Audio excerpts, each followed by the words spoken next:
complex for almost 4 years between, writing Harden My Heart and then it coming out, a second time. Yeah. Because the Seafood Mama was the one we recorded in our basement, obviously, and so Mhm.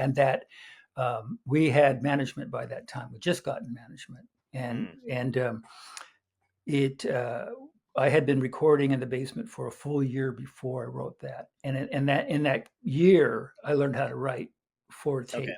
Wow. So then I, like, had to shift and go, "Okay, well, what can we do?" And then I started experimenting, and I had been listening at that time. I kinda got turned on to what eventually sort of became known as new wave, which was, Mm. Elvis Costello and people like that were starting to happen. And I was listening to that stuff, and so I started writing in that vein, which was more, I guess you'd call it sort of pop, alternative pop, a little bit of that kind of quality. And then I wrote a number of songs. The first one was Valerie. I don't know if you remember that song. That was on the I first Quarterflash album, Yeah. I love that which song. was about a gay relationship, a Right. lesbian relationship in college.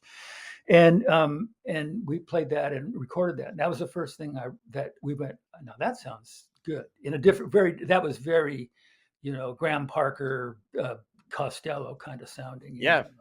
I love And Graham Parker, by the way. He's a no, good yeah, friend. me too. Yeah.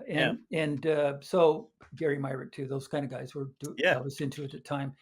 And yeah, and then that once I wrote Heart in My Heart and when Renee laid the sax down, it was sort of it was an epiphany moment. I mean, it was sort of like my engineer guy, and we were in my basement, and she laid it and we played it back, and we just went, holy shit, that's something right there. And Wow. so I immediately called the manager and I said, I think we got something really good here. And so and then of course he took it immediately to the radio stations, which Portland radio hadn't supported a local band since Louie Louie. That was the last time a local band got serious airplay in Portland, and they jumped all over it, and it went to number one. Then it went to number one in Seattle and in Eugene, and so then we got signed. Okay. It took a while, but we got a Geffen rep to come up and see us in Portland on the strength of Hard My Heart's local success. So we started that album, the first Quarterflash album, by ourselves. It was just Randy and Mhm. I,